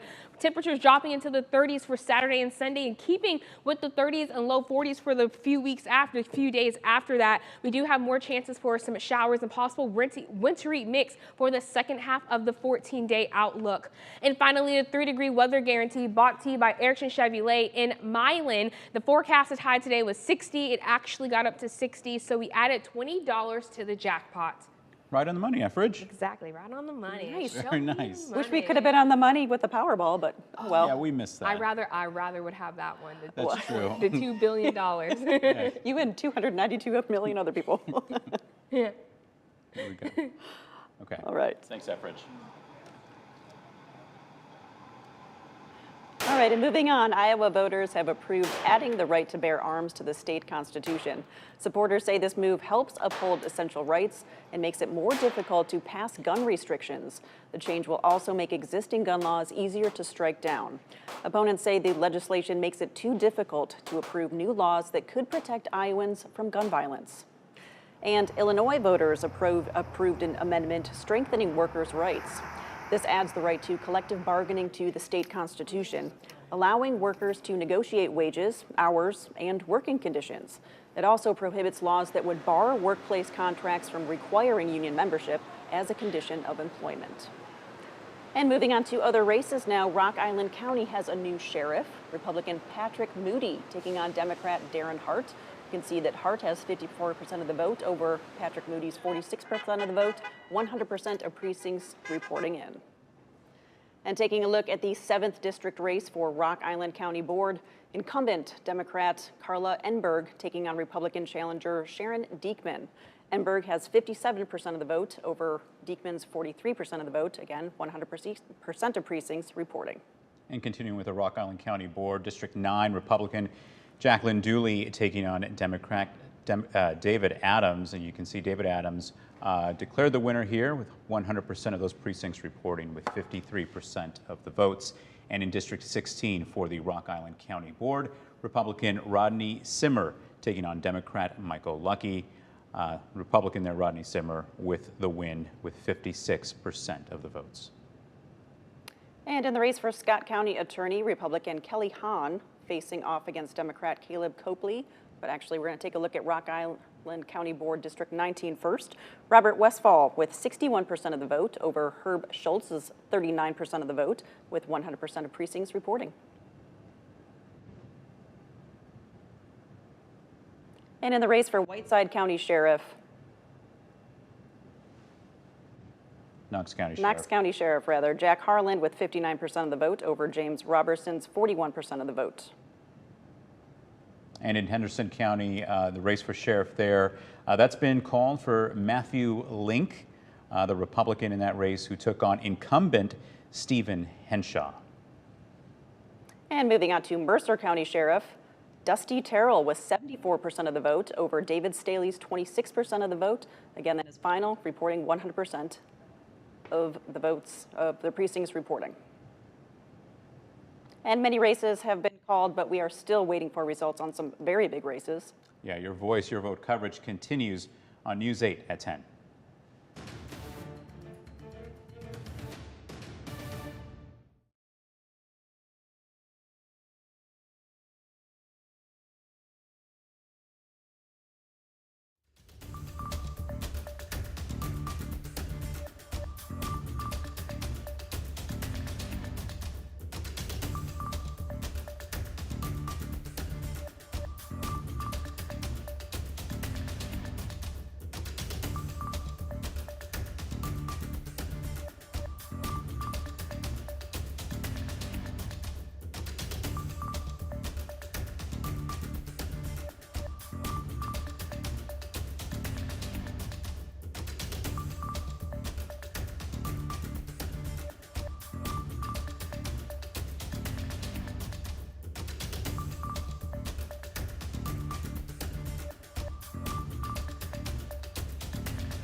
I will accept the results of this election.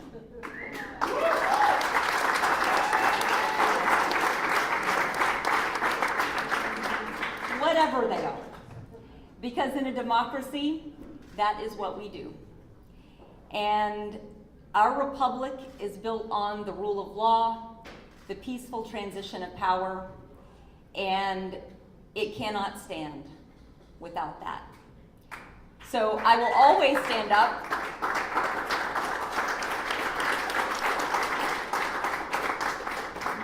I will always stand up for those principles and for our Constitution, no matter what the political cost. Tonight, I want to celebrate all of you, because as much as anything that happens in Washington, D.C., what we have seen here over the last weeks and months is democracy. And we have done amazing things. You know,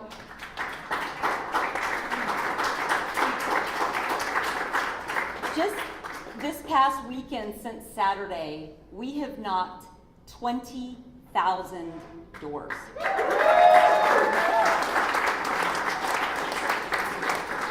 There were a couple of days this weekend when we were averaging something like 15 doors per minute. That is democracy in action. And I'll tell you, you know, it means a lot. It means a lot to me personally, but it means a lot to the people of this state. It means a lot to our country. And, you know, I think about this a lot because we knew coming into this was going to be a difficult election cycle. You know, this was an unprecedented time in our history when you really think about everything that's been happening in the world. We have a pandemic that caused unprecedented supply chain problems, inflation, that are really hitting people hard. We have a war waged by a brutal authoritarian leader against a democracy and an innocent people. And all of that coming together has caused a really difficult election cycle. But what we have seen from the people in this district is amazing. And I will tell you that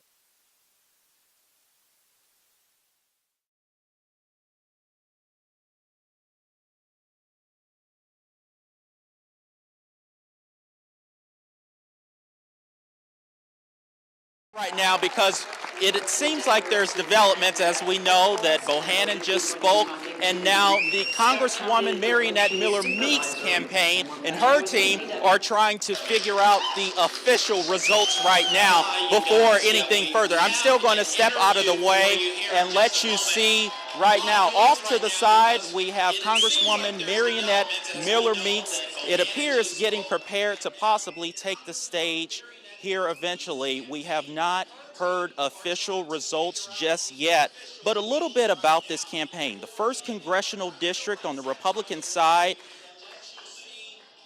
all night long, it's mostly been a very tight race, a close race throughout. You know that in 2020, this race here was so tooth and nail. There were only 6 votes that separated Mary Meeks from her opponent during that time. But now we're trying to exactly see, it appears that she may be the projected winner here in just a moment. I'm going to bring in Scott County Supervisor Ken Beck, who's been here tonight, and kind of tell me, what's your take on this right now?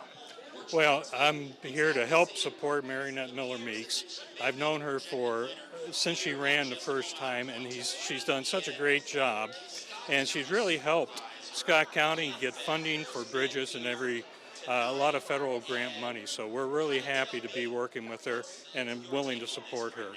What is it that the state needs right now, coming from Washington? Well, I think what we need is for the states to be able to decide items on their own. We need to make sure that the feds are there to help us, but the state needs to make some of these important decisions. So what is your take now going forward? Re-election, potential winner, what now needs to happen these next 2 years? Well, we need to get the country moving in the right direction.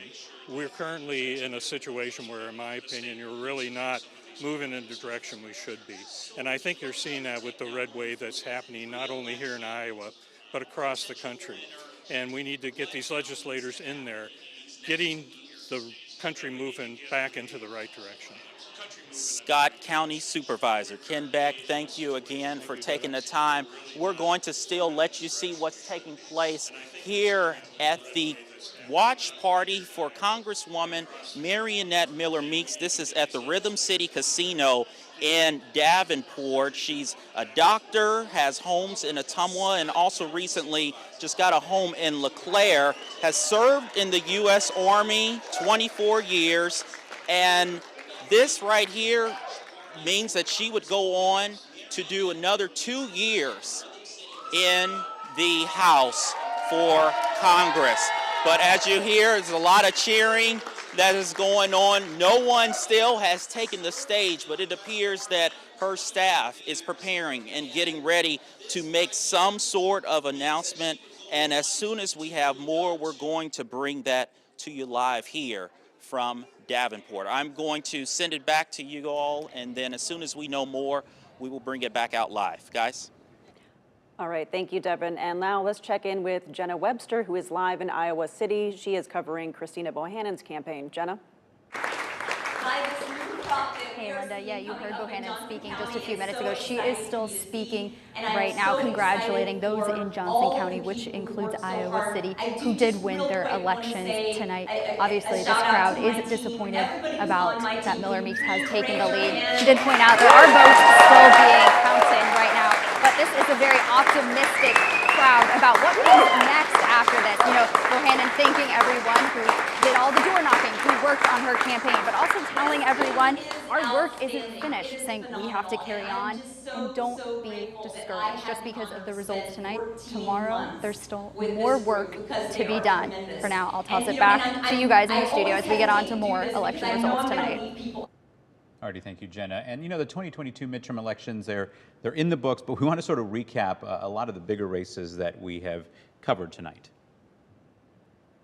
Let's take a look at some of these. And as we have mentioned earlier in the broadcast, Illinois Governor incumbent J.B. Pritzker is re-elected, 55% of the votes, with 84% of precincts reporting. Of course, he was victorious over Darren Bailey, who had 42% of the votes. And on the other side of the river in Iowa, Governor Kim Reynolds has been reelected with 59% of the votes. You may recall she was appointed governor in 2017, won her first sort of election in 2018, and now has been reelected for a second time, her second full term in office against Democrat Deidre Tregier and Libertarian candidate Rick Stewart. And in U.S. House District 17, Eric Sorensen and Esther Joy King, still a tight race. Sorensen with 51% of the vote, Esther Joy King with 49% of the vote, 83% of precincts reporting at this point. Of course, we'll stay on top of this race to see who is called the winner. All right, and we're going to cut back into network coverage. And then once we have the results in this race, we're going to come back out and you'll see us here on News 8 as we report on some of these close races a little bit later on in the night.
Davenport.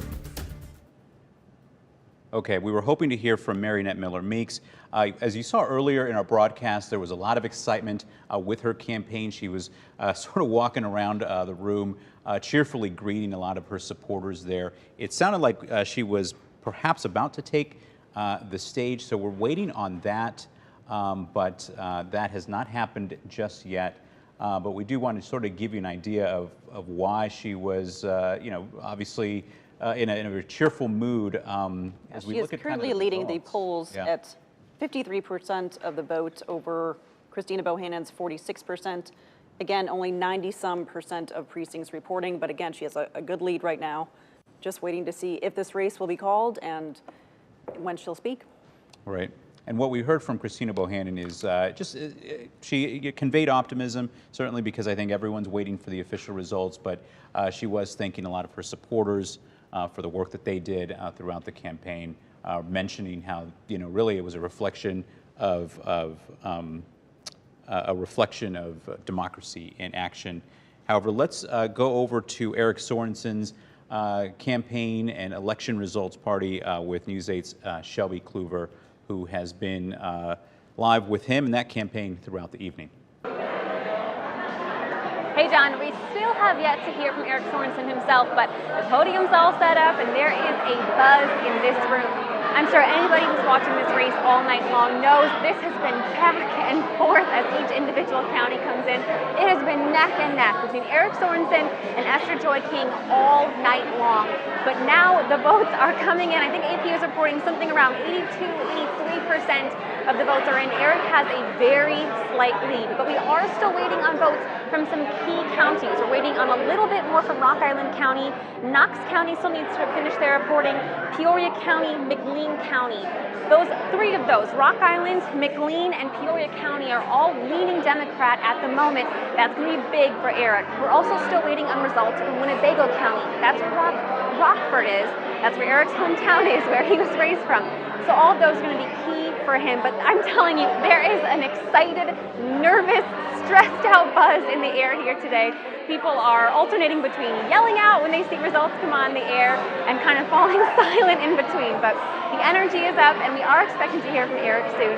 His campaign, however, has talked to us and said they're feeling good. They're still waiting for some of those results to come in. Again, those key counties like we were talking about, but they said they really like what they're seeing from Rock Island County so far tonight. They said a lot of voters are really connecting to Eric's message of positivity. So that'll be it. We're going to wait and see if he's going to come out soon, so I'll toss it back to you guys for now. All right, Shelby, thank you. Yeah, it's going to be a long night for both of those candidates and a lot of other candidates in some of the other races. We're going to wrap up our newscast right now, send it over to Jimmy Kimmel, which should be in progress at this point. Absolutely, and thank you so much for watching WQAD News 8 at 10. You can find all of our election coverage online at WQAD.com. We'll cut back.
Sniffy Joe. He's gone.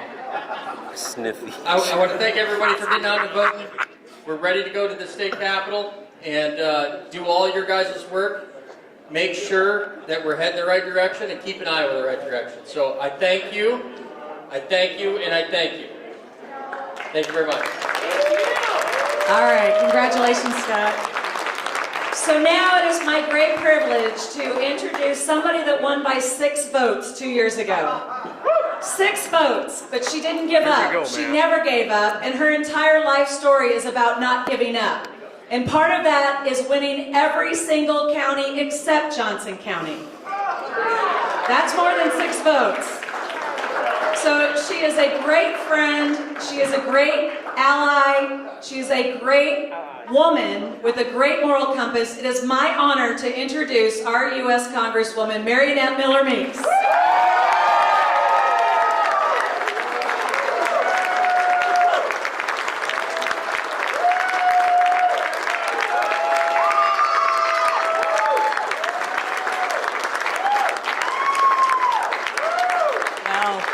Thank you all so much. You're up 20,000 votes, Muscatine County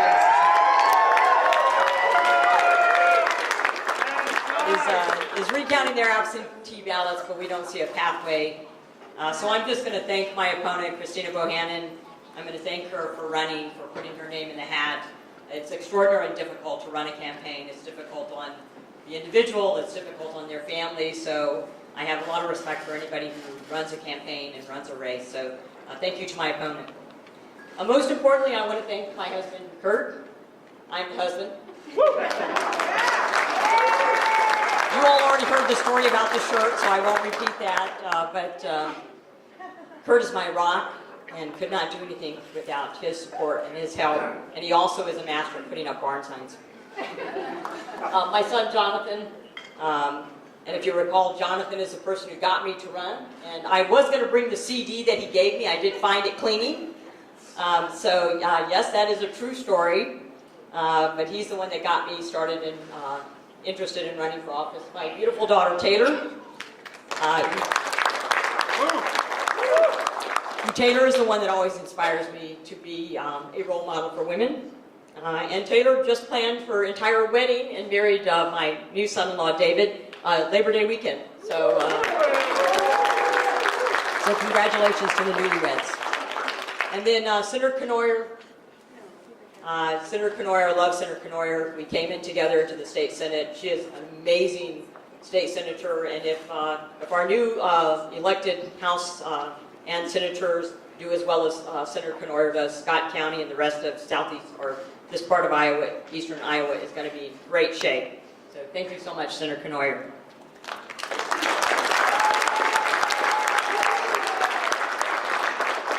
Six votes. 6%. It feels a lot better to have 6%. I won't have to have another staring contest with Nancy Pelosi, even though she did blink. G.K. Chesterton said, fairy tales don't exist. Don't tell children that dragons exist. Fairy tales tell children that dragons can be slayed. We had a huge dragon to counteract this election cycle. And I was asked by a reporter that they didn't hear me mention my opponent's name. And as you all know who have heard me speak, I rarely do. And that's because I wasn't running against a person. I was running against a machine whose policies have created immense and tremendous suffering of all Iowans and all Americans. Their policies to destroy energy independence in this country. Their policies of rampant federal spending, which both led to inflation. And stopping energy independence and decreasing energy production led to increased food prices. There's not a time I wasn't at the gas pump where someone wasn't telling them to stop the pump at $20 or $30. Or in the grocery store where people were lifting two things and deciding what they were going to buy. Or knowing that winter's coming on and people can't afford their electricity prices. All because they had their agenda that they wanted, and they just didn't care how much we suffered for them to get it there. They put our communities at risk. They put our nation at risk with the southern border and the disastrous withdrawal from Afghanistan. And yes, we will investigate Afghanistan because 13 young servicemen and women lost their lives.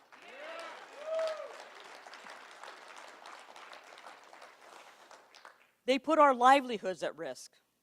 Everything that we believe in America. You know, the opportunities that we have here, they put those at risk. And they put our children's future at risk. You know, inflation is the most insidious and regressive of taxes.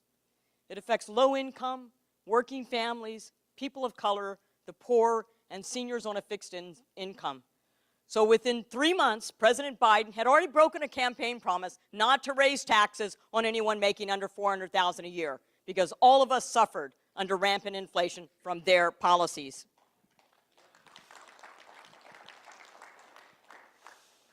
And if you think that people that are in elected office don't understand or don't empathize, you all know my story. I left home at 16, the fourth of 8 children, no one ever having gone to college, in order to put myself through college. My husband came from even more humble circumstances. I will never forget where I came from, whom I serve, and whom I am fighting for. This is not my victory. This is your victory.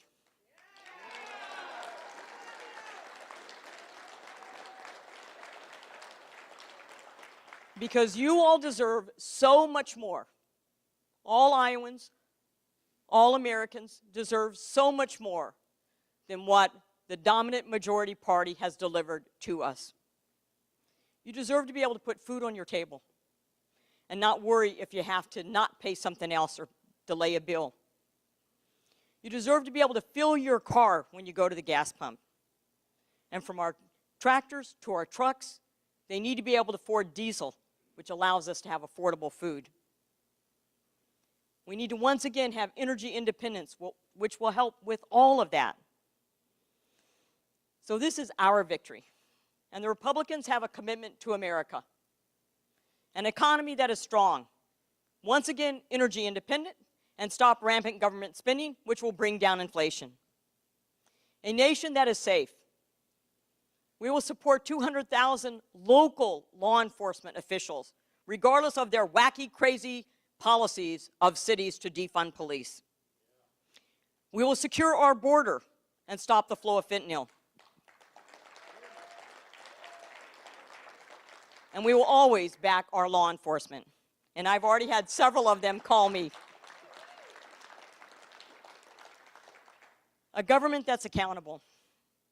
We're supposed to be accountable to the people we serve. One way we hold government accountable is what you all did tonight, by voting, by re-electing me, and by re-electing and electing other Republicans, getting to that majority in Congress. We'll have investigations, but we'll be smart. We'll be thoughtful. We won't do what the other party did, but we will hold government accountable. Afghanistan, COVID, energy independence. There's others. I can go on. Senator Grassley already promised you to investigate Hunter Biden.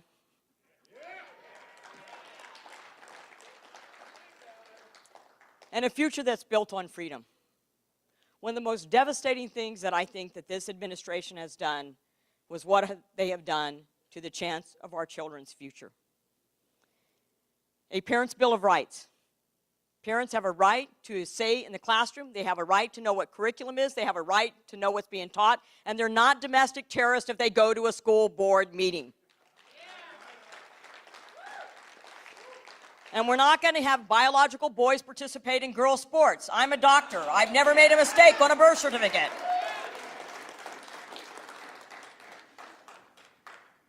So this is our victory. This is our chance to hold this administration and their policies accountable. This is our chance to say, we understand that you're hurting. And I promise you that I will never forget where I came from. My husband, Kurt, will never allow me to forget where I came from. I will never forget my responsibility to you and my obligation to serve you. God bless Iowa. God bless America. Let's keep this victory going. Thank you so much.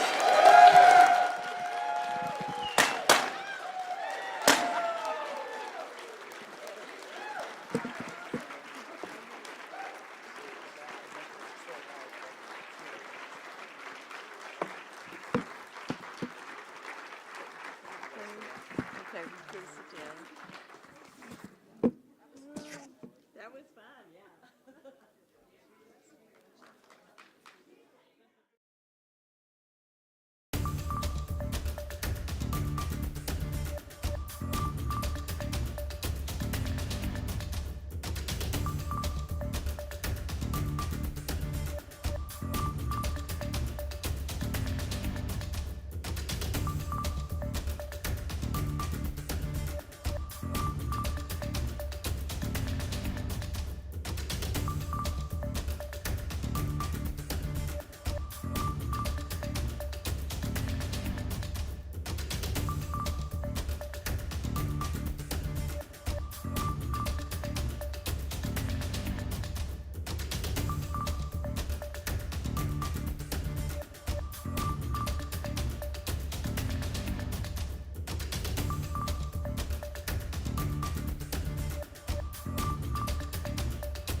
And thank you for joining us as we continue our live midterm election coverage. One of the races we want to check in now is the Illinois 17th District Congressional race. Yeah, we want to start with News 8's Josh Lamberty, who has been following the Esther Joy King campaign all night. He's live for us right now in East Moline.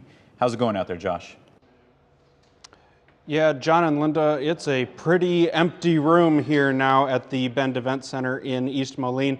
Everything is really wrapped up. All of the supporters have gone home, and that includes Esther Joy King. We have not seen Esther Joy King. We have not heard from Esther Joy King, and actually just a few moments ago we heard from her campaign. She will not be making any statements to us or to her supporters tonight.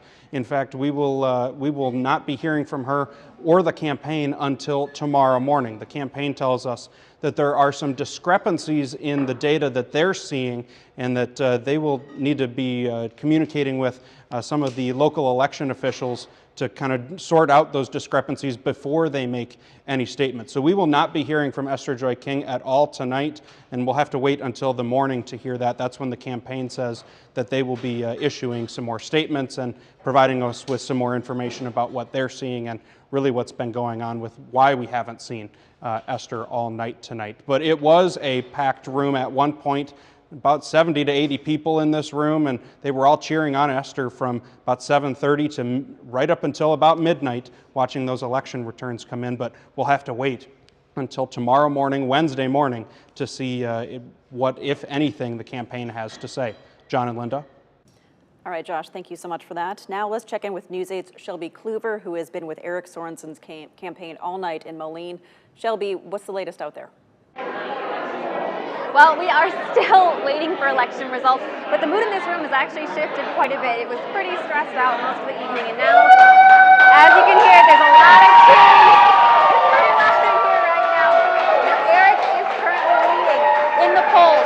We are still waiting to hear these final results, but we do know that 4 key counties, Winnebago County, Rock Island County, Peoria County, and McLean County, all of those Democratic strongholds are still waiting to finish their results, but they are looking like they're leaning over towards Eric's side.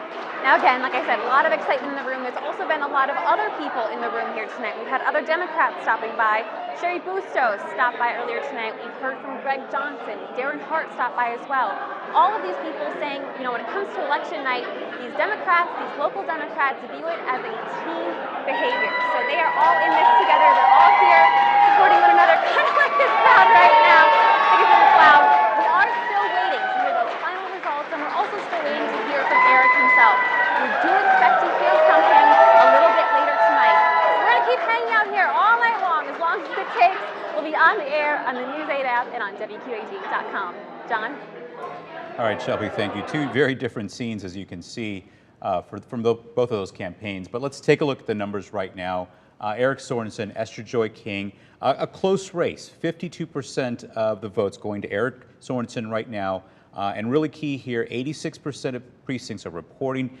The number of votes separating these two candidates right now, 7,000. But as you heard it, Josh, talk about, Esther Joy King's campaign already feels like there is some issues that they need to address. So it already seems like this is going to be something that we will be covering and following up on for sure as as the night and the morning wears on. Absolutely. But for now, we will have continuing coverage starting at Good Morning Quad Cities at 4:30 in the morning for all of your election results for this race and, of course, many others. Have a great rest of your night.